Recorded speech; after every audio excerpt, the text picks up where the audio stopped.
ஏற்புடைமை, அதாவது கடவுள் பார்வையில நாம் ஏற்புடையவர்களாக இருக்கிறோமா, அதுதான் இந்த நீதின்றதுக்கு அர்த்தம் இல்லையா. நம்ம உலகப்பூர்வமா நீதின்னு சொல்லும் போது நம்ம கோர்ட் கேஸ் நீதி, தீர்ப்பு அந்த மாதிரி நம்ம நினைப்போம். ஆனா இறை வார்த்தையில் நீதி என்ற வார்த்தைக்கு, அல்லது ஆங்கிலத்துல ரைட்டியஸ்னஸ் அப்படின்ற வார்த்தைக்கு right standing in front of God, கடவுள் முன்பாக நாம் நேர்மை உள்ளவர்களாக இருக்கிறோமா, அதுதான் இந்த. அதனால இப்போ மற்ற இடத்துலலாம் பார்த்தீங்கன்னா நேர்மையாளர் அப்படின்னு மாத்திட்டாங்க. இப்போ பழைய பழைய மொழிபெயர்ப்புல நீதிமான்கள் இருக்கும் இல்லையா.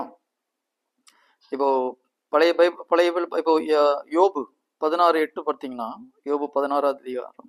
ஓகே, வில் டேக் ஒரு சில வார்த்தை எடுத்துக்கலாம். பழைய ஏற்பாடுல நீதிமானாக கருதப்பட்டவர்கள் யாருன்னு சொல்லிட்டு தொடக்க நூல் 6:9, தொடக்க நூல் 6ஆவது அதிகாரம் 9வது இறை வார்த்தை, நோவாவின் வழிமரபினர் இவர்களே, தம் காலத்தவருள் நோவா நேர்மையாளராகவும் குற்றமற்றவராகவும் இருந்தார், கடவுள் நோவா கடவுளோடு நடந்தார்னு இருக்கு. அப்போ தம் காலத்தவருள் நோவா நேர்மையாளராக இருந்தார்னு இப்போ மொழிபெயர்ப்புல இருக்கு. பழைய மொழிபெயர்ப்புல நீதிமானாக இருந்தார்னு இருக்கும் இல்லையா. யோசேப்பு நீதிமானாக கருதப்பட்டார், யோபு கடவுள் பார்வையில் நீதிமானாக இருந்தார். ஸோ நிறைய பேரை பார்க்குறோம் நம்ம. நீதிமான் இருந்த எல்லா இடத்துலையுமே பார்த்தீங்கன்னா இப்போ நேர்மையாளர்னு மாற்றப்பட்டிருக்குது. ஆனால் இந்த யோவான் 16:8 இதை மாற்றலை, ஏன்னு தெரியல எனக்கு. அவங்க அதே நீதி தான் இங்கேயும் யூஸ் பண்ணுறாங்க. இங்கே நேர்மையாளர்னு கொண்டு வரல, அல்லது நேர்மைன்னு கொண்டு வரல, அல்லது ஏற்புடைமைன்னு கொண்டு வரல, நீதின்ற வார்த்தை தான் வச்சுருக்காங்க. ஆங்கிலத்தில் பார்த்தீங்கன்னா எல்லா இடத்துலையுமே ரைட்டியஸ்னஸ் இல்லைன்னா righteousness in the eyes of the காட்னு இருக்கும். ஓகேங்களா, இது புரியுதுங்களா அந்த டிஃப்ரென்ஸ்? டிரான்ஸ்லேஷன் உள்ள ஒரு சின்ன டிஃப்ரென்ஸ் உங்களுக்கு தெரியணும். பழைய மொழிபெயர்ப்பில் நீதிமான் என்று அழைக்கப்படல் இப்போ கடவுளுக்கு ஏற்புடையவர்கள் அப்படின்ற வார்த்தையை மாற்றிருக்காங்க.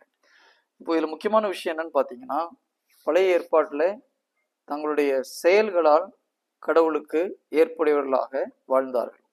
குறிப்பாக நோவா தன்னுடைய செயல்களினால் கடவுள் பார்வையில் நேர்மையாளராக இருந்தார் இல்லையா. யோபு அவருடைய செயல்களினால் கடவுள் பார்வையில் நீதிமானாக இருந்தார். ஸோ பழைய ஏற்பாடு நிறைய புனிதர்களை பார்க்கணும். யோசேப்பும் சரி, எல்லாருமே கடவுள் பார்வையில் எப்படி நீதிமானா இருந்தாங்க?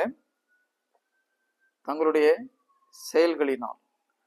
ஆனா ஜீசஸ் வரும்போது அந்த நேர்மையாளுடைய தன்மை மாறுகிறது. பழைய ஏற்பாட்டிலே ஆக்சுவலா அதுல ஒரு டிஃபரன்ஸ் இருக்குது, நமக்கு புரியல. இப்போ நீங்க அப்ரஹாம் எடுத்தீங்கன்னா, அப்ரஹாம் கடவுளுடைய வார்த்தையை நம்பினார், அது அவருக்கு நீதியாக கருதப்பட்டதுன்னு பைபிள் இருக்குது இல்லையா. அப்ப எது நீதியாக கருதப்பட்டது? கடவுள் மேல் வைக்கிற நம்பிக்கை. இதுல ரொம்ப கேர்ஃபுல்லா நம்ம கவனிக்கணும். நிறைய நேரத்துல நம்ம பழைய ஏற்பாட்டை பின்பற்றோம். அதனாலதான் இங்க ஜீசஸ் என்ன சொல்றாரு, பரிசுத்தாவி வரும் பொழுது இந்த நீதியை குறித்து மக்கள் வைத்திருக்கிற கருத்து தவறுன்றத உங்களுக்கு உணர்த்துவார். என்ன கருத்து தவறு? பழைய ஏற்பாட்டை பொறுத்த வரைக்கும் நீதி அப்படின்றது நம்முடைய பழைய ஏற்பாட்டில் கொடுத்த கட்டளைகளை நாம் கடைபிடித்து பரிசுத்தமா வாழ்ந்தா நம்ம கடவுள் முன்னால நீதிமான்கள். ஆனா ஆவியானவர் வந்து என்ன சொல்றாரு, அதுக்கு பேரு நீதிமான்கள் கிடையாது. கட்டளைகளை கடைபிடிப்பதனால் எந்த ஒரு மனிதனும் கடவுள் முன்பாக போய் நிற்பதற்கு தகுதி உள்ளவனாக மாறப்போறது கிடையாது. கடவுளுக்கு ஏற்புடையவனாக மாற முடியாது. நம்முடைய செயல்களினால், இயேசு கிறிஸ்து மேல் வைக்கிற நம்பிக்கையினால் மாத்திரமே நாம் கடவுளுக்கு உகந்த மனிதராக, கடவுளுக்கு ஏற்புடையவராக மாற முடியும். இதுதான் டிஃப்ரென்ஸ். நிறைய பேர் நம்ம எதில் ஃபோக்கஸ் பண்றோம்? கட்டளைகளை கடைபிடிக்கிறதுல ஃபோக்கஸ் பண்றோம்.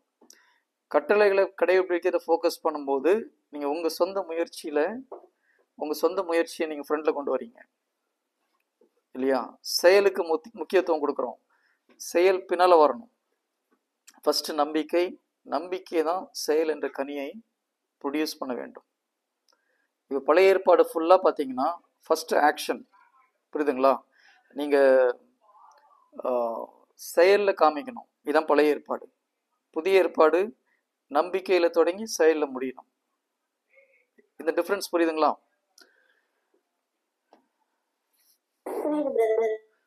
உங்களுக்கு புரியுது சிஸ்டர், மற்றவங்களுக்கு எல்லாம் எப்படி?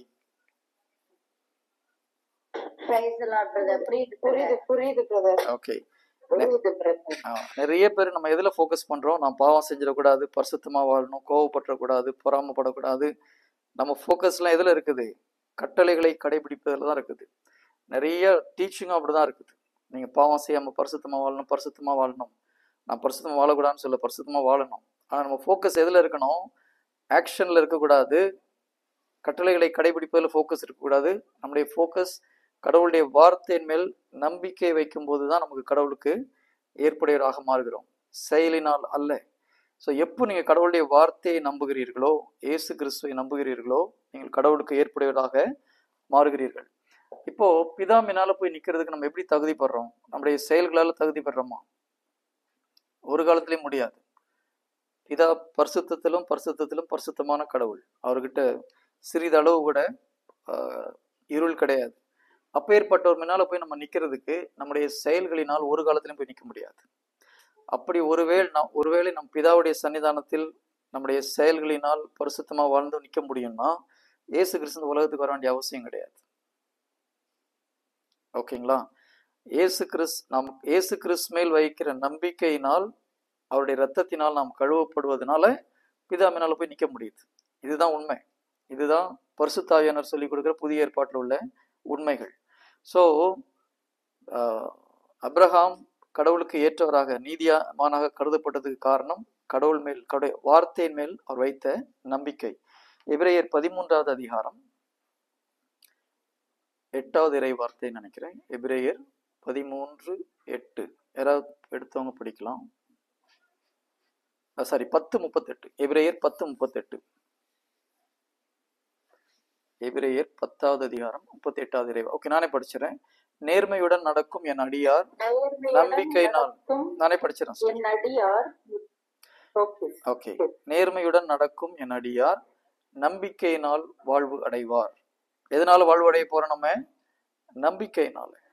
இப்ப இதே பழைய ஏற்பாட்டுல எசையா 64வது அதிகாரம் 6வது இறை வார்த்தை. ஏசாயா 64:6. நாங்கள் அனைவரும் தீட்டுப்பட்டவரை போல் உள்ளோம், எங்கள் நேரிய செயல்கள் எல்லாம் அழுக்கடைந்த ஆடை போல் ஆயின, நாங்கள் யாவரும் இலை போல் கருகி போகின்றோம், எங்கள் தீச்செயல்கள் காற்றை போல் எங்களை அடித்து செல்கின்றன. இப்போ சென்றன. இந்த வார்த்தை என்ன சொல்லுது? எங்களுடைய நேரிய செயல்கள் எல்லாம் அழுக்கடைந்த ஆடை போல் ஆயின. கடவுள் முன்னால போய் நம்ம நிற்கும் போது நம்ம ரொம்ப கரெக்டா வாழ்ந்திருக்கிறோம், நல்லபடி இருக்கிறோம், நம்ம நினைச்சிட்டு இருக்கிற எல்லாமே அழுக்கடைந்த ஆடைகள் போல் ஆகிறது. அப்ப நம்முடைய செயல்கள் கடவுள் பார்வையில அழுக்கடைந்த ஆடை போல தான் இருக்கும். பழைய ஏற்பாட்டுல இயேசு கிறிஸ்து வருவதற்கு முன்பாக கடவுள் அதை நீதியாக ஏற்றுக்கொள்கிறார். நல்லா ஞாபகம் வச்சுக்கோங்க. இயேசு கிறிஸ்து இந்த உலகத்தில் ரத்தம் சிந்துவதற்கு முன்பு மக்களுடைய அந்த கட்டளையை கடைபிடித்தவங்களை நீதிமான்னு கருதுறார். இயேசு கிறிஸ்து ரத்தத்தை சிந்திய பிறகு நீங்க பைபிள்ல பாத்தீங்கன்னா புற இனத்தார வேணா நீதிமான்னு சொல்றாரு ஒரு இடத்துல. கொர்நேலிய நீதிமான் பைபிள் சொல்லுது. வேற எந்த கிறிஸ்தவர்களையும் யூதர்களையும் கடவுள் எங்கேயும் நீதிமான் என்று செயல்களினால் அழைக்கவில்லை. கடவுளை ஏற்றுக்கொள்வதனால நீதிமான் சொல்லப்படுவது தவிர நம்முடைய செயல்களினால் நாம் நீதிமான்கள் கிடையாது. அதுதான் இங்க ஜீசஸ் சொல்றாரு. ஏன்னா ஜீசஸ் வாழ்ந்த காலத்துல இதை சொன்னா மக்களுக்கு ஏற்றுக்கொள்ள முடியாது. ஏன்னா பல ஆண்டுகளாக கட்டளைகளை கடைபிடிப்பது தான் முக்கியம், கட்டளைகளை கடைபிடிச்சாதான் நம்ம கடவுளுக்கு உகந்தவர்களா வாழ முடியும் என்ற ஒரு நம்பிக்கையோடு இருந்த ஒரு தலைமுறையிடம் போயிட்டு இல்ல அது முக்கியம் கிடையாது, கடவுள் மேல வைக்கிற நம்பிக்கை தான் முக்கியம்னு சொன்னா மக்களுக்கு புரியாது, ஏற்றுக்கொள்ள முடியாது. அதனாலதான் ஜீசஸ் என்ன சொல்றாரு? ஹோலி ஸ்பிரிட் வரும்போது உங்களுக்கு இதை உணர்த்துவார். பாவத்தை பற்றியும் நீதியை பற்றியும் தீர்ப்பை குறித்தும் ஆவியானவர் உங்களுக்கு விளக்குவார்னு சொல்லிட்டு விட்டுட்டு போயிறார். அதே போல் நம்ம பார்க்கிறோம் பின்னால யோவான்லேயே இன்னும் உங்களிடம் பல காரியங்கள் நான் கூற வேண்டியது இருக்கு, ஆனால் உங்களால் இப்பொழுது ஏற்றுக்கொள்ள முடியாதுன்றார் ஜீசஸ். இப்போ நம்ம கிருபைகள் பற்றிலாம் படிக்கிறோம் இல்லையா, கிரேஸ், அதெல்லாம் ஜீசஸ் சொல்லலை, ஜீசஸ் எக்ஸ்பிளைன் பண்ணல. ஏன்? மக்களுக்கு இந்த சாதாரண விஷயமே அவங்களுக்கு, அதாவது கடவுள் உலகத்துல வந்து தன்னுடைய உயிரை கொடுத்து நம்ம ரட்சிப்பான்றதே அவங்களால ஏற்றுக்கொள்ள முடியாத ஒரு காலகட்டத்துல மற்ற காரியங்களை சொல்லும்போது அவர்களால் ஏற்றுக்கொள்ள முடியாதுன்றதுனால ஜீசஸ் அதெல்லாம் அவங்களுக்கு எக்ஸ்பிளைன் பண்ணாம விடுறார். பின்னால வர புனித பவுல் தான் அதை பற்றி தெளிவா எழுதுறார். கிருபை என்றால் என்ன, நம்பிக்கையத்தின் முக்கியம் என்னன்றத புனித பவுலுடைய திருமுகத்துல நம்ம பார்க்க முடியுது. ஸோ நாம் நீதிமான் ஆவதற்கு காரணம் இயேசு கிறிஸ்துவின் இரத்தத்தினால் கழுவப்படுவதனால் நாம் நீதிமான் ஆகிறோம், நம்முடைய செயல்களினால் அல்ல. இப்போ நம்ம இயேசு கிறிஸ்துவின் ரத்தத்தினால கழுவப்படுறோம். இப்போ நம்ம அவர் இயேசு கிறிஸ்து வார்த்தையை நம்பும் பொழுது நம்ம ஒரு தவறு செய்தால் நம்ம மன்னிப்பு கேட்கும்போது அவருடைய ரத்தத்தால கழுவப்படுறோம், நம்ம நீதிமானம் மாறுறோம். அப்போ நம்ம திரும்பி பாவத்துல விழலாமா? கடவுள் நம்ம ரத்தத்தினால கழுவுறாருன்னா நம்ம பாவத்துல விடுறதுக்கு லைசன்ஸ் கிடையாது. ஓகேங்களா? பரிசுத்தமா வாழ்வது அவசியம். ஆனால் இதுல ஃபோக்கஸ் ஃபர்ஸ்ட் ப்ரியாரிட்டி எதுன்றதுதான் முக்கியம். முதல்ல செயல் முக்கியமா, நம்பிக்கை முக்கியமா? ரெண்டுல எது முக்கியம்? ஃபர்ஸ்ட் ஸ்டெப் நம்பிக்கை. நம்பிக்கை. ஓகேங்களா? ஓகே, இதுல ரெண்டு மூணு கன்ஃபியூஷன் இருக்கு. சிலர் வந்து இது கொஞ்சம் தப்பா புரிஞ்சுக்கிறாங்க. இப்போ புதிய ஏற்பாட்டை ஏற்றுக்கொள்றவங்க என்ன பண்றாங்க, நம்பிக்கை தான் முக்கியம், நம்பிக்கையில் தான் ஆரம்பிக்கணும். கரெக்ட். ஆனா நம்பிக்கை செயல் வடிவம் பெறணும். நான் கடவுளுடைய வார்த்தையை நம்புறேன், கடவுளுடைய ரத்தம் என்னை கழுவி நான் நீதிமான் ஆயிட்டேன், நான் பரிசுத்தம் ஆயிட்டேன், குட். ஆனால் இந்த நம்பிக்கையை நம்மை பரிசுத்தப்படுத்த வேண்டும். நம்ம வாழ்க்கையில பரிசுத்தமா வாழ்றதும் அவசியம். நம்பிக்கையை தொடங்கி நம்ம வாழ்க்கை பரிசுத்தமாக வாழ வேண்டும். செயல்களில் தொடங்கினால் ஒரு காலத்திலையும் பரிசுத்தமாக முடியாது. நல்லா கவனிச்சுக்கோங்க. செயல்களில் ஃபோக்கஸ் பண்ணோம்னா ஒரு நாளும் பரிசுத்தமான வாழ்க்கையை வாழ முடியாது. நிறைய கிறிஸ்தவர்கள் செயலில் ஃபோக்கஸ் பண்ணுறதுனால தான் மீண்டும் மீண்டும் பாவத்தில் விழுறாங்க. நிறைய மக்கள்கிட்ட நம்ம பேசும்போது அவங்க ஃபோக்கஸ் எல்லாம் செயலில் தான் இருக்குது. நான் இந்த பாவத்தை செஞ்சிடக்கூடாது, அதை செஞ்சிடக்கூடாது, இதை செஞ்சிடக்கூடாது. ஸோ செயலில் ஃபோக்கஸ் பண்ணும்போது ஒரு காலத்திலும் நீங்கள் பாவத்தை விட்டு வெளிவர முடியாது. நான் திரும்ப திரும்ப சொல்றதுக்கு காரணம், நிறைய மக்களுக்கு மைண்டில் இது ஊறி போயிருக்குது. ஏன்னா நம்முடைய நிறைய ப்ரீச்சிங்கும் பாவத்தை பற்றி தான் அதிகமாக இருக்குது, தவிர பாவத்திலேருந்து எப்படி வெளியில் வர்றதுக்கு அதிகமாக சொல்லிக் கொடுக்கல. பாவத்திலேருந்து நீங்கள் வெளியே வரணும்னு நம்பிக்கையால் மாத்திரமே வெளியே வர முடியும். இயேசு கிறிஸ்து மேல் வைக்கிற நம்பிக்கை பாவத்திலிருந்து நமக்கு விடுதலை கொடுக்கும், தவிர வார்த்தையை நம்ம கட்டளையை கடைபிடிக்கணும்னு நினைக்கும் போது ஒரு காலத்திலும் நம்மால் பாவத்திலிருந்து வெளியே வர முடியாது. கட்டளை கடைபிடிக்கணும் போது என்ன ஆகுது, உங்களுடைய சொந்த முயற்சியில நீங்க ட்ரை பண்ண ஆரம்பிச்சிருவீங்க. நம்ம வாயில வேணா சொல்லல, நம்ம கடவுளுடைய கிருபையில நான் கட்டளையை கடைபிடிப்பேன் அப்படி சொன்னா கிருபை வரப்போறது கிடையாது. கிருபை எப்படி வரும்?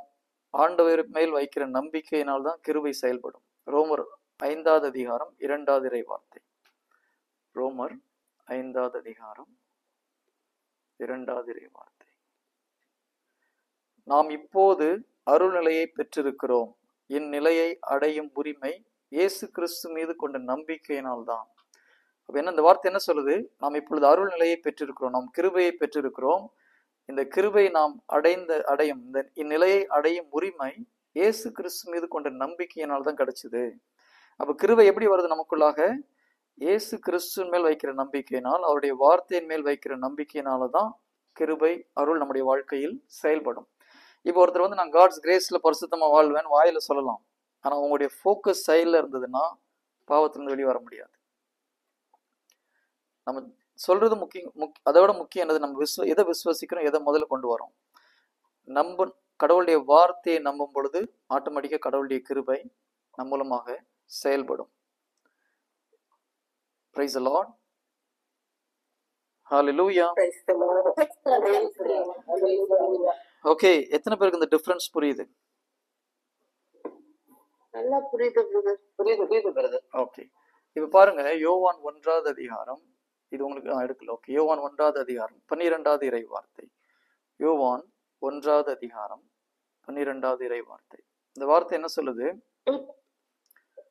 அவரிடம் நம்பிக்கை கொண்டு அவரை ஏற்றுக்கொண்ட ஒவ்வொருவருக்கும் அவர் கடவுளின் பிள்ளைகள் ஆகும் உரிமையை அளித்தார்.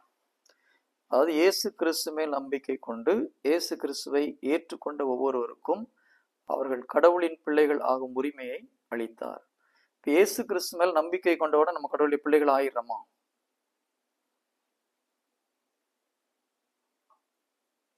இல்ல பிரதர். அதன்படி அவருடைய நம்பிக்கையை நம்ம பாத்திரமானா நம்ம வாழ்க்கை மாற போகுது.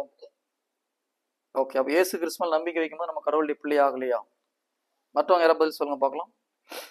இயேசு கிறிஸ்து மேல் நம்பிக்கை கொள்ளும் பொழுது நம் கடவுளின் பிள்ளைகளாக மாறுகிறோமா? ஆமாம் பிரதர், நம்பிக்கை கொள்ளும் போது பிள்ளைகளாக மாறுறோம். ஆனா அந்த சகோதரர் அப்படி இல்லைன்னு சொல்றாரு இல்லையா? சகோதரர் பேர் என்னன்னு தெரியல எனக்கு.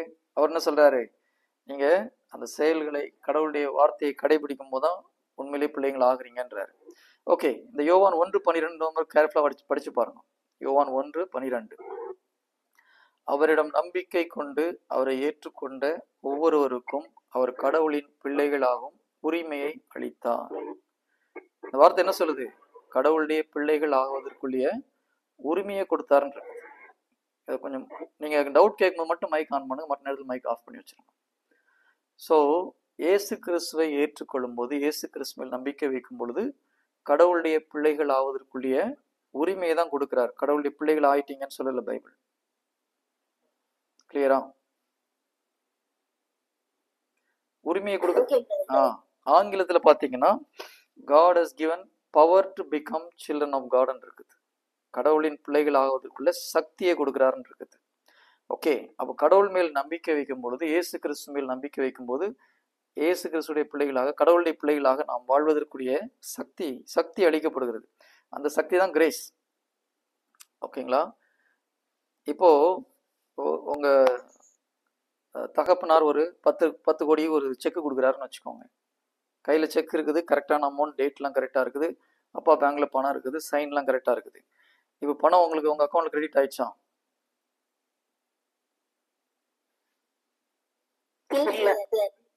ஓகேங்களா? புரியுதுங்களா?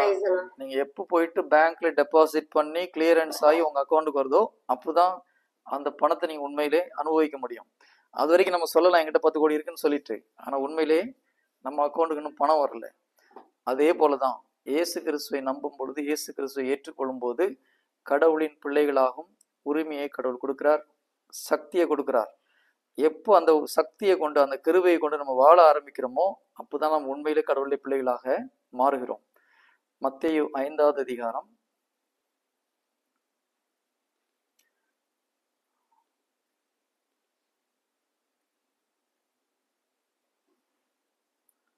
43 48 வரைக்கும் நீங்க பொறுமையா படிச்சு பாருங்க. மத்தேயு 5வது அதிகாரம் 43 48 வரை உள்ள இறை வசனம்.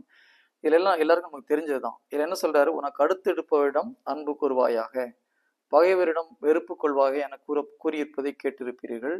ஆனால் நான் உங்களுக்கு சொல்கிறேன், உங்கள் பகைவரிடமும் அன்பு கூறுங்கள், உங்களை துன்புறுத்துவோருக்காக இறைவனிடம் வேண்டுங்கள். இப்படி செய்வதால் நீங்கள் உங்கள் விண்ணக தந்தையின் மக்கள் ஆவீர்கள். ஏனெனில் அவர் நல்லோர் மேலும் தீயோர் மேலும் தம் கதிர்வனை உயிர்த்தெழ செய்கிறார். இதெல்லாம் வரிசையா சொல்லிட்டு வர்றார் இல்லையா?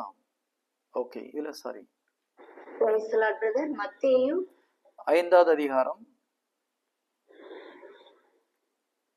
38 படிக்கலாம். ஸோ அப்புறம் நீங்க இப்போ எடுத்து படிக்க வேணாம், ஜஸ்ட் நோட் பண்ணி வச்சுக்கோங்க. 38 48 வரை உள்ள வசனங்கள்.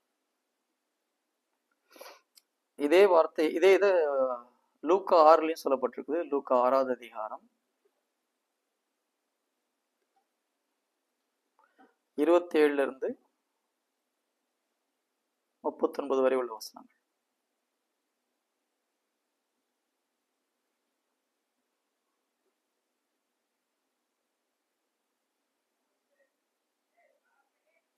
ஓகே,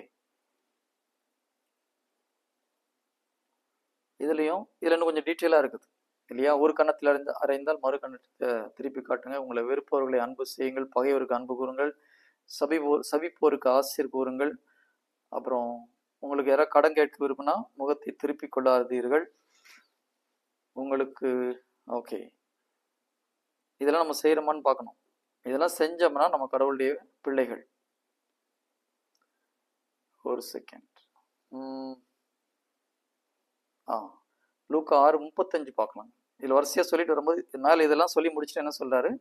நீங்கள் உங்கள் பகைவரிடமும் அன்பு செலுத்துங்கள், அவர்களுக்கு நன்மை செய்யுங்கள், திரும்ப கிடைக்கும் என எதிர்பார்க்காமல் கடன் கொடுங்கள், அப்பொழுது உங்கள் கைமாறு மிகுதியாக இருக்கும், நீங்கள் உன்னத கடவுளின் மக்களாய் இருப்பீர்கள். எப்போ கடவுளுடைய மக்களா, கடவுளுடைய பிள்ளைகளா நம்ம மாறுறோம்? இதெல்லாம் நம்ம செயலில் கொண்டு வரும்போது தான். எதிரிகளை அன்பு செய்யும் பொழுது, நம்ம ஒரு கணத்துல அரைஞ்சா இன்னொரு கணத்தை திருப்பி கொடுக்கும்போது, நமக்கு கடன் கேட்கிறவங்கள்ட்ட நம்ம முகம் போடாமல் கடன் கொடுக்கும்போது, கொடுத்த கடன் வராதுன்னு தெரிஞ்சிருந்தும் கடன் கொடுக்கும்போது, இதெல்லாம் செஞ்சோம்னா தான் நம்ம கடவுளுடைய பிள்ளைகளாக, உண்மையிலே கடவுளுடைய பிள்ளைகளாகிறோம். அது வரைக்கும் நம்ம நம்புறோம், கரெக்டு. நம்பிக்கையில கடவுள் நம்ம எல்லாத்தையும் பெற்று, அதாவது என்ன சொல்லுது, ஃபெய்த்ல வி ரிசீவ் இட். பட் ஆக்ஷன்ல வரணும்னா இந்த காரியங்களை செய்யும் பொழுதுதான் நம்ம உண்மையாக கடவுளுடைய பிள்ளைகளாக இருக்கிறோம். உண்மையிலே யோசித்து பாருங்க, எத்தனை பேர் கடவுளுடைய பிள்ளைகளா இருக்கிறீங்கன்னு சொல்லிட்டு. இல்லையா? அப்போ இதுல 2 விஷயம் தான் இதெல்லாம் செய்ய முடியும். இப்போ ஒருத்தர் நம்மள ஒரு கணத்துல அடிக்கிறாரு, இன்னொரு கணத்தை திருப்பி கொடுக்க காமிக்கன்னு சொல்லி ஆண்டவர் சொல்றாரு. அதுக்கு என்ன அர்த்தம்? கிறிஸ்துவர் எல்லாத்தையும் அடி வாங்கிட்டு வரணும்னு சொல்றாரா? அப்படி இல்ல பிரதர். நமக்கு எதிரான ஒரு உணர்வுகள் சிந்தனைகள்ல அவங்க செயல்பட்டாலும் ஆண்டவருடைய பிள்ளைகளா இருக்கிறவங்க ஆண்டவருக்கு உகந்த முறையில நம்ம அன்பு காட்டும் போது அவர்கள் மனமாற்றம் அடைகிறதுக்கு அங்க ஒரு வழி பிறக்கும். ரொம்ப சிம்பிளான ஓகே. ஏற்கனவே ஜீசஸ் மினிஸ்ட்ரியில் மெசேஜ் கேட்டவங்க பதில் சொல்ல வேண்டாம். இதில் நான் கேட்கறது, ஒரு கணத்தில் அடிச்சா இன்னொரு கணத்தை திருப்பி காமிங்க அப்படின்னு சொல்றாருன்னா ஜீசஸ் அடி வாங்க சொல்றாரா நம்மள? இதுக்கு என்ன அர்த்தம்? ரியல் மீனிங் என்ன? இல்ல பிரதர். இல்ல பிரதர், சாட்சியா இருக்கணுங்கிறதுக்காக தான் அந்த உதாரணம் சொல்றாரு. தாழ்ச்சி இங்க ஓகே. ஆக்சுவலா என்ன அர்த்தம் தெரியுமா? இப்போ ஒரு நம்மள ஒருத்தர் ஒரு கணத்துல அடிச்சா என்ன பண்ணுவோம்? நம்ம சாதாரண ஒருத்தர் திருப்பி அடிப்போம் இல்லையா? இதான் உலக நியதி. நம்மை ஒருவர் தாக்கும் பொழுது நாம் திருப்பி தாக்குவோம். அப்போ நம்முடைய பாதுகாப்பை நம்மளே பார்த்துக்கிறோம். கரெக்டா? ஒருத்தர் நம்மளை அடிக்கும் போது நம்ம திருப்பி அடிக்கல, நம்ம தடுக்கிறோம். அப்போ என்னுடைய பாதுகாப்பு என் கையில இருக்குது, நான் பார்த்துக்கிறேன்னு சொல்றோம். ஜீசஸ் இங்க ஒரு கணத்துல அடிச்சா இன்னொரு கணத்தை திருப்பி காட்டுன்னு சொல்லும்போது எப்போ நம்ம அப்படி கொடுக்க முடியும்? ஆண்டவர் எனக்கு பாதுகாப்பு, அவர் என்னை பார்த்துப்பார், என்னை இப்போ பாதுகாப்பார் நம்பிக்கை இருக்கும்போது நம்ம இன்னொரு கணத்தை திருப்பி கொடுக்க முடியும். ஓகேங்களா? இங்க நம்பிக்கையை பற்றி பேசுறார் ஜீசஸ். உன் வாழ்க்கையில் என்ன நடந்தாலும் என்னை நம்பி ஒப்புக்கொடு, நான் உன்னுடைய பாதுகாப்பு. பழைய ஏற்பாடுல பிதா என்ன சொல்றாரு? இந்த உடன்படிக்கையை கடைபிடி, இந்த இஸ்ரேல் மக்களை யாரும் தொட முடியாது, நான் உங்களுக்கு அரணும் கேடயமாக இருக்கிறேன், பாதுகாப்பா இருக்கிறேன்னு சொல்லி சொல்றாரு இல்லையா? உங்களுக்கு நான் கேடயமா இருக்கிறேன்னா என்ன அர்த்தம்? நான் உங்களுக்கு பாதுகாப்பா இருக்கிறேன்னு அர்த்தம். இந்த நம்பிக்கையில தான் தாவீது கோலியாத்தோட போய் சண்டை போடுறாரு இல்லையா? விருத்த சேதனம் செய்யாத இந்த பெலிஸ்தியன் எவ்வாறு இஸ்ரேல் மக்களையும் கடவுளையும் குறை சொல்லலாம்னு சொல்லி கேட்கிறார். அதுக்கு என்ன அர்த்தம்? எனக்கும் கடவுளுக்கும் உடன்படிக்கை இருக்குது, இவனுக்கும் கடவுளுக்கும் உடன்படிக்கை கிடையாது. எனக்கும் கடவுளுக்கும் உடன்படிக்கை இருக்கும்போது என்னுடைய பாதுகாப்பு பிதாதான் என்னுடைய பாதுகாப்பு. அப்படி இருக்கும்போது எந்த தைரியத்துல பேசுறான்? அந்த நம்பிக்கை தான் தாவீதை ஜெயிக்க வச்சது. தனக்கு கடவுளோடு உடன்படிக்கை இருக்குது, என்னுடைய பாதுகாப்புக்கு கடவுள் கேரண்டி. ஜீசஸ் தான் சொல்றார், ஒரு கணத்துல அடிச்சானா உங்களை துன்புறுத்துவங்க கிட்ட நீங்க அதை ஓகே நீங்க சகித்து அட்ஜஸ்ட் பண்ணி போகும்போது நான் உனக்கு பாதுகாப்பாக இருப்பேன். Praise the Lord. ஹalleluya. இப்போ ஒருத்தர் கடன் கொடுக்குறோம். ஓகே, ஒருத்தர் கேட்குறாங்க, உண்மையிலே வறுமையில் இருக்கிறாங்க. அவங்க சொல்றாங்க, எனக்கு ஒரு 10,000 ரூபா கொடுங்க, நான் ஒரு வாரத்தில் திருப்பி கொடுக்குறேன், இல்லை ஒரு 20,000 ரூபா கொடுங்க, நான் ஒரு வாரத்தில் திருப்பி கொடுக்குறேன்னு கேட்குறாங்க. உங்களுக்கு நல்லா தெரியும் இவர் கொடுக்க போறது கிடையாதுன்னு தெரியும். ஆனால் ஆண்டவர் என்ன சொல்றாரு? கொடுக்க சொல்றாரு. இப்போ உண்மையில அவங்களுடைய வீட்டில் குழந்தைங்க சாப்பிடாம இருக்காங்கன்னு வச்சுக்கோங்க, பணம் திரும்பி வராதுன்னு தெரியும். இது கொடுக்கணும்னா 2 விஷயம் நம்மகிட்ட இருக்கணும். ஒன்று, அந்த குடும்பத்தின் மேல் நமக்கு அன்பு இருக்கணும், அந்த குழந்தைகள் மேல் அன்பு இருக்கணும், அவங்களுடைய சுச்சுவேஷன் நம்ம பார்த்துட்டு ஹெல்ப் பண்ணுறதுக்கு முயற்சி. டெஃபினட்டாக பணம் கொடுக்கணும். வராதுன்னு தெரியும் போது எப்படி நம்ம கொடுக்க முடியும்? சிறிய அமௌண்ட்னா ஓகே, கொஞ்சம் பெரிய அமௌண்ட்டாக இருக்கும், ஒரு 50,000 ரூபா அதிகமாக கொடுத்தா தான் அந்த, இல்லை ஒரு மேரேஜ் ஒரு 50,000 கொடுத்தா அந்த மேரேஜ் நடக்கும், இல்லைன்னா மேரேஜ் ஸ்டாப் ஆகிடும்னு வச்சுக்கோங்களேன். ஆனால் அவங்க பணத்தை திருப்பி கொடுக்க மாட்டாங்கன்னு தெரியுது. எப்போ கொடுக்க முடியும்? அன்பு இருக்கும்போது நம்ம கொடுக்க முடியும். அடுத்தது, நான் கொடுத்தாலும் கடவுள் என்னை பார்த்து கொள்வான்ற நம்பிக்கை இருந்தால் தான் செய்ய முடியும். அன்பும் நம்பிக்கையும் இருக்கும்போது அந்த காரியத்தை நம்மளால் செய்ய முடியும். இல்லைன்னா தைரியமா நமக்கு பணத்தை கொடுக்க முடியாது. ஜீசஸ் இங்கே தான் சொல்றார், என் மேல் வைக்கிற நம்பிக்கையினால் அன்போடு இந்த காரியத்தை செய், உனக்கு தேவையானதை நான் செய்வேன். எப்போ நம்மளால இந்த ஒரு நிலைமைக்கு வர முடிகிறதோ, இந்த பணம் கொடுத்தாலும் வராது, வரலனாலும் பரவாயில்ல, அவங்களுடைய சுச்சுவேஷன் மோசமா இருக்குது, என்னுடைய தேவையை கடவுள் சந்திப்பார் அப்படின்ற ஒரு நம்பிக்கை இருக்கும்போது நம்ம இதில் செய்ய முடியும். Price the Lord. இதெல்லாம் வரும்போது தான் நமக்கு கிறிஸ்துவ வாழ்க்கையில ஒரு நிறைவுக்குள்ளாக வர ஆரம்பிக்கிறோம். இது இல்லாம நம்ம என்னதான் பண்ணாலும் அதெல்லாம் போலித்தனமான கிறிஸ்துவ வாழ்க்கை. இந்த ஆக்ஷன் இதுல வரணும். நமக்கு குறை சொல்றவங்கள, நம்மளை துன்புறுத்துறவங்களுக்காக நம்ம ஜெபிக்க முடியணும், மகிழ்ச்சியோடு அவங்களுக்காக பாரப்பட்டு ஜெபிக்க முடியணும். துன்பப்படுறவங்களுக்கு நம்முடைய கையை கடிச்சாலும் கொஞ்சம் போய் உதவி செய்ய முடியணும். மதர் தெரேசா அப்படிதான் சொல்லுவாங்க, give till it hurts give. கொடுங்கள், உங்க கையை கடிக்கிற அளவுக்கு கொடுங்கன்றாங்க இல்லையா? நம்மகிட்ட நிறைய இருக்கு, அதுல ஒரு 10 ரூபா பிச்சு போறதுல பெரிய விஷயம் கிடையாது. உங்களுக்கே கொஞ்சம் கஷ்டப்படுற ஒரு சுச்சுவேஷன் இருக்கும், நம்மளுக்கு தேவை இருக்குது அப்படின்னு நினைக்கும் போது நம்மளால கொஞ்சம் கொடுக்க முடியணும், அட்லீஸ்ட் கொஞ்சமாவது கொடுக்க முடியணும் அந்த நேரத்தில். அப்படி கொடுப்பதற்கு அன்பும் நம்பிக்கையும், கடவுள் மேல் உள்ள நம்பிக்கையும் கடவுளுடைய அன்பும் மிக மிக அவசியமாக இருக்கிறது. அது இல்லாமல் செய்ய முடியாது. சரி, மீந்து போனதை கொடுக்கறதுக்கு பேரு தர்மம் கிடையாது இல்லையா? அது ஒரு தர்மம்னு சொல்லலாம் உலகப்பூர்வமா. நமக்கு கொஞ்சம் கையில கடிக்கிற போதும் கொடுக்க முடியணும், நமக்கு தேவை இருக்குன்னு நினைக்கும் போதும் கொடுக்க முடியணும். அதுக்கு தான், அதான் சூப்பர் நேச்சுரல். கையில நிறைய இருக்குதுக்கு ஹெல்ப் பண்றது, இல்லை கொடுத்த பணத்தை திருப்பி கொடுத்துருவாங்கன்னு கொடுக்கறது எல்லா மதத்தில் உள்ளவங்களும் செய்யறாங்க. ஆண்டவர் தான் சொல்ல, பாவிகள் கூட செய்கிறாங்க இல்லையா? ஒரு தவறான தொழில் செய்யறவங்க கூட அது செய்யறாங்க. கள்ள தொழில் செய்யறவங்க கூட சாதாரண மக்களோட நாணயமா இருக்கிறாங்க. அவங்க கிட்ட இந்த அக்ரிமெண்ட்லாம் கூட கிடையாது, வார்த்தை தான் முக்கியம். லட்சக்கணக்கான பணத்தை கொடுத்து வாங்குறது, அந்த மாதிரி மக்கள்லாம் இருக்கிறாங்க. ஆனால் கடவுள் சொல்வது இருக்கிறது, உங்ககிட்ட உனக்கு தேவையா இருக்கிறதையும் கொஞ்சம் கொடுக்க முடியணும். எப்பொழுது நாம் அந்த ஒரு நிறைவுக்கு வருகிறோமோ, அது வர்றதுக்கு கடவுள் மேல் உள்ள நம்பிக்கை, கடவுள் என்னுடைய பாதுகாப்பு, என் எதிர்காலத்தை அவர் பார்த்துக்கொள்வார்ன்ற ஒரு நம்பிக்கை நமக்கு முழுமையா வரணும். அதே நேரத்துல அந்த கேட்கிறவங்க மேல் நமக்கு அன்பு இருக்கணும். இது ரெண்டு இருக்கும்போது நம்ம அதை செய்ய முடியும். இதை செய்யறதுக்கு நம்ம எப்போ ப்ராக்டிஸ் பண்றோமோ அப்போதான் நாம் உண்மையிலே கடவுளுடைய பிள்ளைகளாக மாறுகிறோம். இப்போ நம்ம லைஃப்ல இப்படி பண்றோமான்றது யோசித்து பார்க்கறது ரொம்ப ரொம்ப அவசியம். நீங்க ஒரு இடத்துல கடன் கொடுத்தீங்க, அவங்க கொடுத்த கடனை திருப்பி கொடுக்கறது லேட் பண்றாங்க, நம்ம எப்படி ரியாக்ட் பண்றோம்? கோவப்படுறோமா, இல்லை ப்ரெஷரைஸ் பண்றோமா, அவங்கள பயமுறுத்துறோமா? இதெல்லாம் பண்ணிட்டு இருந்தா நம்ம கடவுளுடைய பிள்ளைங்கன்னு சொல்ல முடியாது. கரெக்டா? அப்போ நம்ம அதே நேரத்தில் கடவுள் ஞானத்தோடு நடக்க சொல்றார். கேட்குறவங்களுக்குலாம் கொடுத்து நம்மளை நடுத்தரில் நிற்க சொல்லுது. அதை ஞாபகம் வச்சுக்கோங்க. ஞானத்தோடு நம்ம வந்து பாம்பை போல் முன்மதி உள்ளவர்களாக இருக்கணும், ஆனால் புறாவை போல் கபடற்றவர்களாக இருங்கன்னு சொல்றாரு. நம்ம குடும்ப வாழ்க்கையில் இருக்கிறவங்க நம்ம இருக்கிற பணத்தெல்லாம் கொடுக்க முடியாது. ஓகே, அப்போ ஞானத்தோடு எந்த அளவு கொடுக்கலாம், கொடுக்கும்போது கடவுள் மேல் வைக்கிற நம்பிக்கையிலும் அந்த மக்கள் படுற வேதனையின் மேல் நமக்கு அவர் மேல இருக்கிற அன்பையும் நம்ம செய்ய முடியும். இதை செய்யும் போது நம்ம உண்மையிலே கடவுளுடைய பிள்ளைகள் ஆகிறோம். நம்பிக்கையில் தொடங்கி அது செயலில் நிறைவேற வேண்டும். அப்போ நீதி என்பது கடவுள் மேல் வைக்கிற நம்பிக்கை, அதனால்தான் நம்ம கடவுளுக்கு ஏற்புடையவராக மாறுகிறோம்.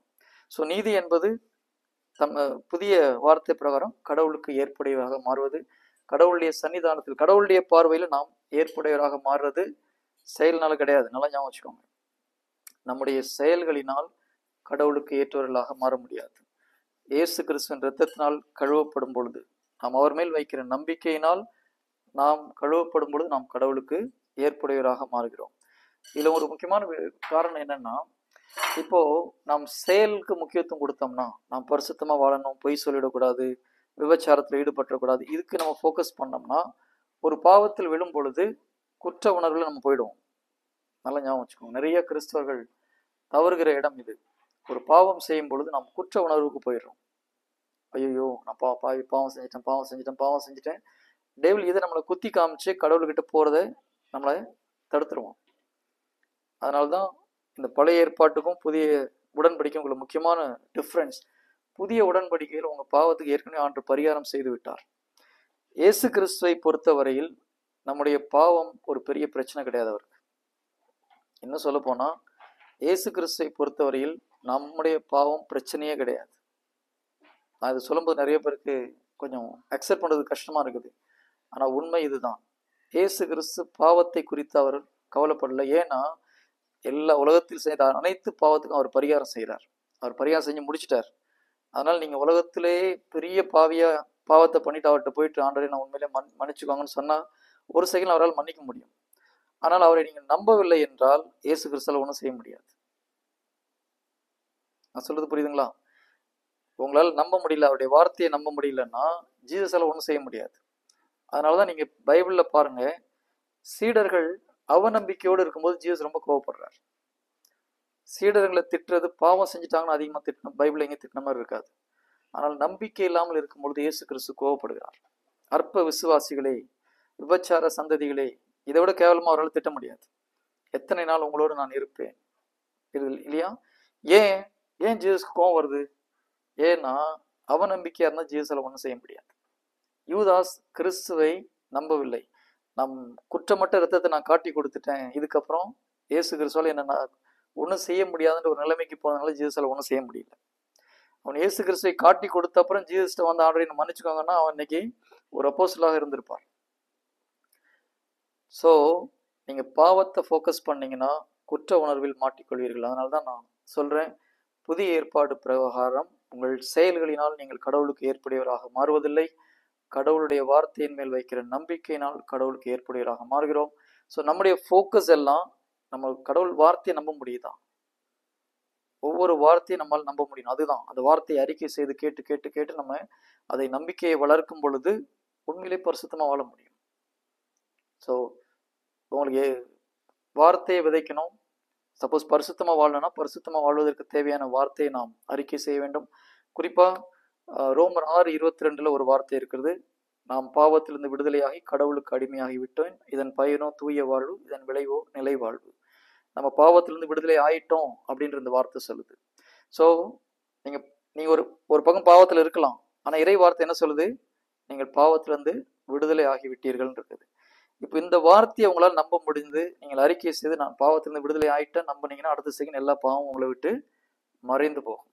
1 யோவான் 3:8 பார்த்தீங்கன்னா, அது 1 யோவான் 3:9-8 கடவுளிடமிருந்து பிறந்தவர்கள் பாவம் செய்வதில்லை, ஏனெனில் கடவுளுடைய இயல்பு அவர்களிடம் இருக்கிறது, எனவே அவர்களால் பாவம் செய்ய இயலாது.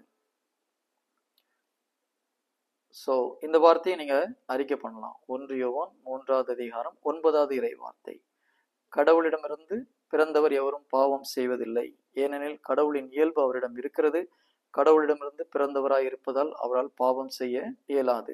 அப்ப நம்ம என்ன சொல்லலாம், நான் கடவுளிடமிருந்து பிறந்திருக்கேன், என்னிடம் கடவுளுடைய இயல்பு இருக்குது, அதனால என்னால பாவம் செய்ய முடியாது. இதை நீங்க விசுவசித்தீங்கன்னா பாவத்தில் விட மாட்டீங்க. என்னுடைய இயல்பு மாறி போச்சு, நான் பாவ இயல்புலேருந்து இப்போ நான் கடவுளுடைய இயல்புக்கு மாறிட்டேன். ஸோ இதுதான் புதிய ஏற்பாட்டில் முக்கியமான விஷயம். நம்பிக்கையுடைய அடிப்படை இதுதான். இந்த வார்த்தைகளை நீங்கள் நம்பும் பொழுது பாவம் உங்களை விட்டு ஆட்டோமேட்டிக்காக வெளியில் போயிடும். Price the Lord. இப்படிதான் நாம் நீதிமானாக வாழ முடியும். கடவுள் மேல் வார்த்தையின் மேல் வைக்கிற நம்பிக்கையினால் நாம் நீதிமானாக வாழ முடியும். Price the Lord. எஸ். இதுல ஏதாவது டவுட் இருந்தா கேளுங்க brothers and sisters. Any doubt in this? Praise the Lord, brother. Praise the Lord. Yes sister, praise. Off பண்ணுங்க. இப்ப நம்ம இப்ப இந்த கடன் கேட்கிறவங்களுக்கு கடன் கொடுக்கும்போது நீங்க சொன்னது தெளிவா புரிந்தது. அதாவது நம்ம ஞானத்தோடு செயல்படணும், அது கொடுத்துருவாங்கன்ற உணர்வோடு இருக்கக்கூடாது. அவங்க ஏழ்மை நிலையில இருக்கிறாங்க அப்படின்னாலும் பரவாயில்ல. ஆனா ஒருத்தர் நம்மள்ட்ட கேக்குறாங்க, அவங்களுடைய உண்மையான சூழ்நிலை எதுவுமே நமக்கு தெரியல, இரக்கத்தின் அடிப்படையில நம்ம கொடுத்துட்டோம். ஆனா பிறகுதான் தெரியுது அவங்க இது ஒரு பிசினஸ் மாதிரி பண்றாங்க, ஒவ்வொருத்தர்கிட்டயா தெரியாம ஏமாத்தி வாங்கிக்கிட்டே போறாங்க அப்படின்ற ஒரு இது தெரிஞ்ச பிறகு அவங்க கிட்ட இருந்து பணத்தை வாங்குறதுக்கு 2-3 முறை ட்ரை பண்றோம், ஆனா கிடைக்கல, வாங்க முடியல. அப்படி அந்த நபர்கிட்ட போய் நம்ம முயற்சி பண்றது தவறா? முயற்சி பண்ண சிஸ்டர், ஃபர்ஸ்ட் நமக்கு விசாரிக்காம பணம் கொடுக்கறதே தப்பு இல்லையா? அவங்களுடைய சுச்சுவேஷன் என்ன, எதுக்கு என்னன்னு கேட்காம தெரியாம கொடுத்தோம்னா தப்பு. ஆமா, அதான் அவங்க போய் சொல்லிட்டாங்க. ஒரு வசனம் கூட நமக்கு உண்டு இல்ல பிரதர், அதாவது இறை பற்று உள்ளோருக்கு கொடுக்கணும், உதவி செய்யணும். ஆமா, யாருக்கு கொடுக்குறோம்ன்றது நம்ம பார்க்கணும்ல சிஸ்டர், எதுக்காக கொடுக்குறோன்றதையும் பார்க்கணும். நம்ம ஒரு பிசினஸ் மோட்டிவ்ல கொடுக்குறோம்னா கேர்ஃபுல்லா கொடுக்கணும் இல்லையா? இப்போ நாம் கொடுக்கும்போது அவங்கள்ட்ட நமக்கு ஏதாவது, இப்போ நீங்க கொடுக்கறதுக்கு வட்டியும் சேர்த்து கிடைக்கும் நினைச்சு கொடுத்தீங்கன்னா நீங்க பிசினஸ் மோட்டிவ்ல கொடுக்கீங்க, அன்பு கிடையாது. ஓகே, கொடுக்கும்போது எந்த அடிப்படையில கொடுக்குறோம்? உதவிக்கு அவசரத்துக்கு வேணும்னு ஒரு 5000 கேக்குறாங்க, கொடுக்குறோம். ஆனா அவங்க போய் சொல்லி ஏமாத்தி வாங்கிட்டு போயிருக்காங்க நம்மள்ட்ட இருந்து. ஓகே, இப்போ ஒரு 5000 போய் சொல்லி வாங்கிட்டு போனோம், மன்னிச்சு விடுங்க சார், சின்ன அமௌண்ட்டா நம்மளால மன்னிக்க முடியாது, மன்னிச்சு விடுங்க. நம்ம அவங்கள மன்னிச்சு விடும்போது கடவுள் நம்முடைய எத்தனையோ பாவங்களை கடவுள் மன்னிக்கிறார் இல்லையா? இப்போ நல்லா ஞாபகம் வச்சுக்கோங்க, சிறிய அமௌண்ட்டா இருந்து உங்களால அதை மன்னிக்க முடியுதுன்னா தயவு செய்து கூப்பிட்டு சொல்லுங்க. ஒருத்தர் ஒரு 10,000 வாங்கிட்டாரு, வேணும்னு ஏமாத்திட்டாருன்னு வச்சுக்கோங்க, கொடுக்கறதுக்கு மனசு இல்லை, கையில பணம் இருக்குது, கொடுக்க மனசு இல்லை. இப்போ நல்லா, இது ஒரு ஸ்பிரிச்சுவல் வேர்ல்டுல காணாத உலகத்தில் நமக்கும் அவருக்கும் ஒரு லிங்க் இருக்குது. ஓகே, இது இன்னொரு டாபிக் தான் எடுக்கிறேன் நான், ஒரு 5 மினிட்ஸ் சொல்றேன். அதாவது எப்பொழுது நமக்கு விரோதமா ஒருத்தர் ஏதோ ஒரு காரியத்தை செய்யறாங்க, இப்போ அவர் உங்களை ஏமாத்துறாங்கன்னு உங்களுக்கு தெரியுது, பணம் கையில் இருக்குது, ஆனால் கொடுக்க மனசு இல்லை இல்லையா? இப்போ நமக்கு அவர் மேலே ஒரு கஷ்டம் வருது. எப்பொழுது அன்புக்கு விரோதமாக நம்முடைய உள்ளத்தில் ஒரு எண்ணம் வருதோ, ஒரு மனக்கசப்பு வருதோ, நமக்கும் அவருக்கும் ஒரு ஸ்பிரிச்சுவல் நெகட்டிவ் கனெக்ஷனை சாத்தம் போட முடியும். பைபிள் ஒரு வசனம் இருக்குது, அன்பு என்னும் கயிறினால் உங்களை நான் கற்றி இழுத்தேன். ஐ திங்க் ஓசையா 4:6 நினைக்கிறேன் அந்த வசனம். நான் டைம் ஆயிடுச்சு, அதனால நான் இன்னொரு நாள் ஒன்று எடுக்கிறேன் அதை பற்றி. நம்ம இந்த பாண்டேஜ்னு சொல்றோம்ல சிஸ்டர், பாண்டேஜ்னு கேள்விப்பட்டிருக்கீங்களா? ஆமா பிரதர். கட்டுக்கள்னு சொல்லிட்டு பிரைஸ் தி லார்ட். ஆமா பிரதர். அந்த கட்டுக்கள்னா என்னன்றது நமக்கு தெரியணும். நிறைய பேர் இந்த வார்த்தையை யூஸ் பண்றோம், நம்ம கட்டுக்கள்னு சொல்லிட்டு. அது இன்னொரு நாள் எடுக்கிறேன் சிஸ்டர். அது அப்போ எனக்கு எக்ஸாக்ட் வசனம் ஞாபகம் இல்லை, ஒரு செகண்ட் கிடைச்சதுன்னா இப்போ சொல்றேன், இல்லைன்னா இன்னொரு நாள் எடுத்துக்கலாம் அதை. நோ பிரதர், அந்த கடவுளின் இயல்பு பற்றி ஒரு வசனம் சொன்னீங்களா? யோவான் 3:9 sister. Thank you brother. Price the Lord brother. ஒரு செகண்ட் இது முடிச்சிருந்தேன், இந்த சிஸ்டர் கேட்ட கொஸ்டின் முடிச்சிடுறேன். அதே ஓசியா 11:4. ஓசியா தமிழ்ல ஓசியான்னு வரும் இல்லையா? ஓசியா 11வது அதிகாரம் 4வது இறை வார்த்தை. இதுல ஆண்டவர் என்ன சொல்றது? பரிவு என்னும் கட்டுகளால் அவர்களை பிணைத்து அன்பு கயிறுகளால் கட்டி நடத்தி வந்தேன். ஓகேங்களா? அவர்கள் கழுத்தில் மேலிருந்த நுகத்தை அகற்றினேன், அவர்கள் பக்கம் சாய்ந்து உணவு ஊட்டினேன். அப்போ கடவுள் தன்னுடைய அன்பினால் நம்மை ஒரு கயிறெல்லாம் கட்டி இழுத்துட்டு வரேன்னு சொல்றாரு. இது ஒரு அன்பு கயிறு, கடவுளுக்கும் நமக்கும் இடையே ஒரு அன்பு கயிறு. இதை வச்சு நான் தனியாக வேணா ஒரு நாள் டைம் கிடைக்கும் எடுக்கிறேன். அப்போ ஸ்பிரிச்சுவல் வேர்ல்டு நமக்கும் பிதாவுக்கும் ஒரு கனெக்ஷன் இருக்குது, அன்பு கனெக்ஷன் இருக்குது. இதுதான் என்ன சொல்றாரு? பிதா என்பால் இழுத்து கொண்டால் யாரும் என்னிடம் வர முடியாதுன்னு ஜீசஸ் சொல்றாரு. Okay, so God the father நம்மளை ஒரு அன்பு கயிறுனால கட்டி இழுக்கிறார். எப்பொழுது நம்ம கோவப்படுறோம், எப்பொழுது நம்ம அன்புக்கு முரணான ஒரு காரியத்தை நம்ம செய்யறோமோ, நம்ம சாத்தா என்ன பண்ணுவோம், நமக்கும் அந்த மனிதருக்கும் இடையே ஒரு கயிறு கட்டுவோம் ஸ்பிரிச்சுவல் வேர்ல்டு. அது ஒரு நெகட்டிவ் கயிறு. இதுதான் பாண்டேஜன் ஆகுது. ஓகேங்களா? அன்புக்கு எதிராக ஒரு செயல்களை நாம் செய்யும் பொழுது அது நமக்கு ஒரு கட்டாக மாறுது. இப்போ ஒருத்தர் பணம் கொடுத்து நம்மளுக்கு ஏமாத்துறாரு தெரியுது, அப்போ ஆட்டோமேட்டிக்காக என்ன ஆகுது? நமக்கு அவங்க மேலே ஒரு வெறுப்பு, ஒரு மனக்கசப்பு. எங்கெங்கெல்லாம் மனக்கசப்பு வருதோ அங்கெல்லாம் சாத்தான் குடிகொள்ள முடியும் பைபிள் சொல்லுது. யாக்கோபு 4வது அதிகாரத்தில் பார்த்தீங்கன்னா மனக்கசப்பு ஒரு தீச்செயல்னு இருக்குது. அந்த இடத்துல சாத்தான் வந்து உட்கார முடியும். அப்போ யார் மேலே நம்மளுக்கு மனக்கசப்பு வரும்போது சாத்தான் அங்கே வந்து குடிகொள்றதுக்கு ஒரு வாய்ப்பு உண்டு. இப்போ இந்த ஒரு சின்ன அமௌண்ட்டாக இருந்ததுன்னா உங்களால் என்ன பண்ணலாம்? கூப்பிட்டு, எப்பா ஜீசஸ் எனக்கு எவ்வளோ காரியத்தை மன்னிச்சிருக்கார், நான் இதை ஒன்று மன்னிச்சு விட்டுறேன், நிம்மதியாருன்னு சொல்லி விட முடிஞ்சதுன்னா உங்களுக்கும் அவருக்குன்னு இருக்கிற நெகட்டிவ் கயிறு கட்டாயி போயிடும். இப்போ ஜீசஸ் என்ன பண்ணுவார்? அவருடைய கட்டளை நீங்கள் கடைபிடிக்கிறீங்க இல்லையா? பணம் வராதுன்னு தெரிஞ்சிருந்தோம் கொடுக்குறீங்க, அதை ரிலீஸ் பண்ணி விடும்போது உங்களுக்கு பணம் ஜீசஸ் அக்கௌண்ட்லேருந்து வரும். எது பெட்டர்? அவர்கிட்ட போய் சண்டை போடுறது பெட்டரா, ஜீசஸ் அக்கௌண்ட்லேருந்து வர வைக்கிறது பெட்டரா? ஜீசஸ் அக்கவுண்ட்ல இருந்து வர வைக்கிறது தான். ஓகே சிஸ்டர், ஆனா மனப்பூர்வமா நம்மளால மன்னிக்க முடியணும்.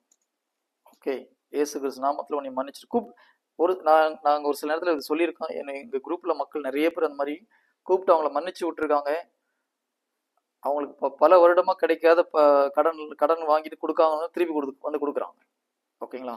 ஸோ நம்ம கடவுள் மேல் உள்ள நம்பிக்கை, இந்த வசனம் ஃபுல்லா அதுதான். மத்தேயு 5வது அதிகாரம் கடைசி அது, மத்தேயு 6ல் நான் சொன்ன வார்த்தைகள் எல்லாமே நம்ம ஜீசஸ் நம்மளை மன்னிக்கிறது போல் நம்ம அவங்கள மன்னிச்சு விடணும். கடன் வாங்கி திருப்பி கொடுக்கலனாலும் அவங்கள மன்னிச்சு ஓகே போப்பான்னு சொல்லி விட முடிஞ்சதுன்னா எஸ். சப்போஸ் அமௌண்ட் ரொம்ப பெரிய அமௌண்ட்னா நான் உங்களை செய்ய சொல்லலை. உங்களால் முடிந்தால் கூப்பிட்டு சொல்லிவிடுங்க, இந்த அமௌண்ட் எனக்கு வேண்டாம், நீ நிம்மதியாக இருப்பான்னு கூப்பிட்டு விடுங்க. அது வந்து உங்களுடைய வாழ்க்கையில் ஒரு கடவுள் உங்களுக்கு ஹெல்ப், கடவுளுடைய பெரிய அமௌண்டா இருந்தா கேளுங்க சிஸ்டர், ஆனா போய் சண்டை போடாதீங்க சிஸ்டர். ஆனா அவங்க மேல மன வருத்தம் போடல. ஆனாலும் ஒரு நமக்குன்னு ஒரு நீட் வர்றப்போ இந்த காசு வந்திருந்தா இதை பண்ணிருக்கலாமே அப்படின்னு நினைக்க தோணுது. ஓகே, சண்டை போடல. ஆனா மனக்கசப்பு வந்துடக்கூடாது சிஸ்டர். எந்த வகையிலும் மனதில் மனக்கசப்பு வராம பாத்துக்கோங்க. அது ரொம்ப ரொம்ப முக்கியம். நமக்கு யார் மேலேயாவது மனக்கசப்பு வந்ததுன்னா, இப்போ நீங்க ஒருத்தருக்கு 1 லட்ச ரூபா கொடுத்துட்டு அவர் திருப்பி தரலன்னு வச்சுக்கோங்க, நீங்க பணத்தையும் கொடுத்து கடவுள்கிட்டையும் நீங்க நெருங்கி போக முடியாத ஒரு சுச்சுவேஷன் வந்துடும். நமக்கு யார் மேலேயும் மனக்கசப்பு வரும் பொழுது கடவுளுக்கு உகந்த பிள்ளைய நம்ம இருக்க முடியாது. அதனால கிறிஸ்துவ வாழ்க்கையில மன்னிப்பு மிக மிக மிக அவசியம். நான் மன்னிப்பட்டு ஒரு நாள் எடுக்கிறேன், அங்கே டைம் கடவுள் சொன்னார்னா எடுக்கிறேன். மன்னிக்கிறதுன்னு என்னது? அவங்க மேலே சும்மா மன்னிச்சிட்டேன்னு சொல்றது, நம்மளை அவங்கள தண்டிக்காமல் இருக்கிறது மாத்திரம் கிடையாது. இயேசு கிறிஸ்து நம்மை மன்னித்தது போல் நீங்கள் ஒருத்தர் மன்னிங்கன்றார். கொலோசியர் 3:10 நினைக்கிறேன். ஜீசஸ் நம்மளை மன்னிக்கிற மாதிரி நம்ம மன்னிக்கணும்னு சொல்லுது பைபிள். இயேசு கிறிஸ்து நம்ம ஒரு பாவம் செஞ்சுட்டு போய் மன்னிப்பு கேட்குறோம், ஆண்டர் ஓகே பாவத்தை மன்னிச்சிட்டேன், இந்த அப்புறம் என் மூஞ்சில் முடிக்காதுன்னு சொல்லி அனுப்பி விடுறாராம். இதுக்கப்புறம் என் முகத்தில் முடிக்காதுன்னு சொல்றது கிடையாது இல்லையா? பாவத்தை மன்னிச்சிட்டேன் ஆனா அவங்ககிட்ட பேச மாட்டேன்னு சொல்றாரா? ஆனா நம்ம பாவத்தை மன்னிச்சிட்டேன்னு சொல்லிட்டு அதே மக்கள்கிட்ட முதல்ல மாதிரி பேச முடியுதா? இல்லை அவங்க மேல மன வருத்தம் இல்லாமல் இருக்கிறோமா? அப்படி இருந்தாதான் உண்மையான மன்னிப்பு. ஓகேங்களா? நம்ம போப் பிரான்சிஸ் கூட ஒரு இதுல சொல்றாரு, நம்மால் மன்னிக்க முடியவனாலும் நம்ம கிறிஸ்தவர்கள் கிடையாதுன்னு சொல்லிட்டு. மன்னிப்பது அடிப்படை, பேசிக். ஒரு கிறிஸ்தவனால் நம்ம மன்னிக்க முடியலன்னா நீங்க கிறிஸ்தவனா இருக்க முடியாது, கிறிஸ்தவன் கிடையாதுன்னு சொல்லலாம். ஏன்னா கிறிஸ்து நம்மளை மன்னிக்க மாட்டார் இல்லையா? நம்ம இப்போ பரலோக மதத்துல தானே சொல்றோம், நாங்கள் மன்னிப்பது போல எங்களை மன்னிங்க. நான் மன்னிக்கல என்ன மன்னிக்காதீங்கன்னு அர்த்தம். நான் அறகுறையா மன்னிச்சா நீங்களும் அறகுறையா மன்னிங்கன்னு அர்த்தம்.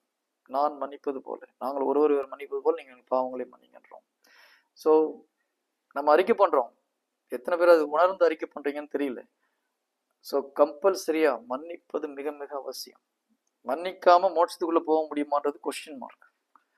யார் மேலே நம்ம மனக்கசப்பு இருந்தா மோட்சத்துக்கு போறது கேரண்டி கிடையாது. நல்லா ஞாபகம் வச்சுக்கோங்க. It's very very important, very serious thing. கிறிஸ்தவ வாழ்க்கையில கிறிஸ்துவ நிலைகள், பல நிலைகள் உண்டு ஆன்மீக நிலையில. அதுல ஃபர்ஸ்ட் லெவலே வந்து பாத்தீங்கன்னா மன்னிக்கிறது தான். எப்போ மன்னிக்கிறதுமா? நாம் செய்யாத பாவத்துக்கு நம்ம இல்லாதது பொல்லாது சொல்லி நம்ம கொடுமைப்படுத்தும் பொழுது அவர்களை இயேசு கிறிஸ்து போல் மன்னிக்க முடிஞ்சாதான் ஆன்மீக வாழ்க்கையில முதல் நிலையை நம்ம கிராஸ் பண்ணோம். Price the Lord. என்ன ஆச்சு சிஸ்டர்? இது இல்ல சிஸ்டர் வந்திருக்காங்க, மெசேஜ் கொடுக்கறதா? ஓகே, நான் க்ளோஸ் பண்ணிடுறேன் சிஸ்டர், டைம் ஆச்சு இல்லையா? Okay fine. Price the Lord. Okay, so now close. Praise the Lord. Praise the Lord. God bless you all. Okay, thank you.